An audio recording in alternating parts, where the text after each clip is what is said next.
आखिर क्यों लगाती हैं रेखा अपने मांग में सिंदूर और कौन थे इनके पति।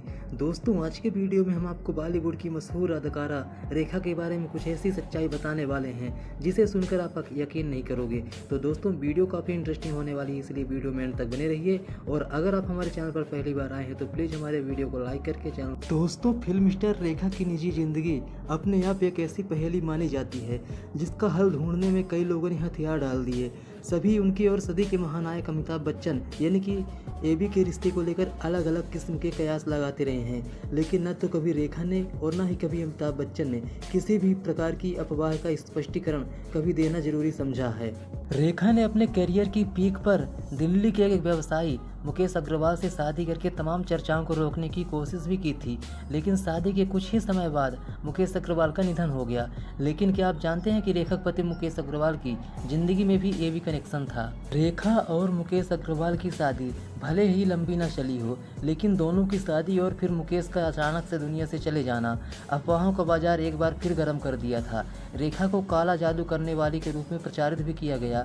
मुकेश की जिंदगी में एक एबी नाम का शख्स था, लेकिन ये एबी वो नहीं जिसके बारे में आप सोच रहे हैं। दरअसल मुकेश अग्रवाल दिल्ली में एक अपनी कंपनी चलाते थे जिसका नाम था हॉटलाइन, जो कि किचन का सामान बनाती थी जैसे कुकर, माइक्रोवेव, फूड वार्मर इत्यादि। मुकेश पढ़े लिखे कम थे, लेकिन बिजनेस में उनका दिमाग तेज था। एक साधारण परिवार में जन्मे मुकेश जब बिजनेस में सफल हो गए तो उन्हें एक बात बड़ी लगती थी कि वो दिल्ली के सम्राट लोगों में, रईस लोगों में और बड़े बिजनेसमैन में गिने जाएं। दिल्ली आने वाली हर फिल्म सेलिब्रिटी के लिए वो पार्टी देते थे, बड़ी बड़ी डिनर पार्टीज रखते थे और फिर धीरे धीरे वो सोशल सर्कल में दिखाई देने लगे थे।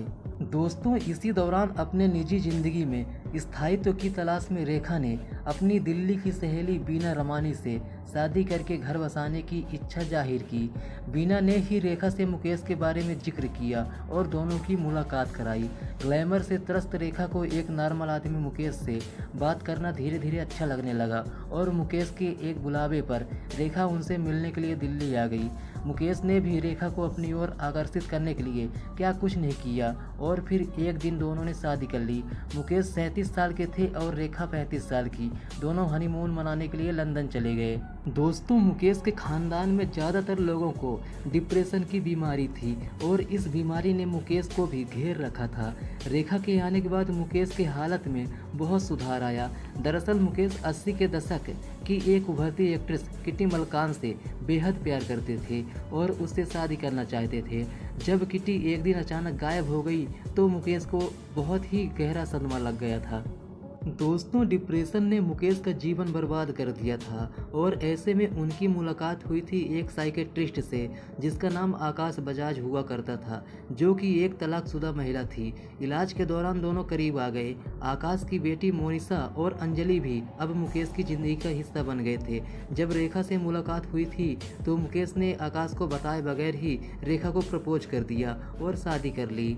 एबी यानी कि आकाश बजाज ने इस बात का बुरा नहीं माना। 9 साल तक वो मुकेश के साथ थी, लेकिन मुकेश के कहने के बावजूद उनके दिमाग की हालत को जानते हुए उसने कभी भी मुकेश को हाँ नहीं कहा। तो दोस्तों, आपको ये वीडियो कैसा लगा आप लोग कमेंट करके बताएं और वीडियो अगर पसंद आए तो वीडियो को लाइक करें और चैनल को सब्सक्राइब जरूर करें। धन्यवाद।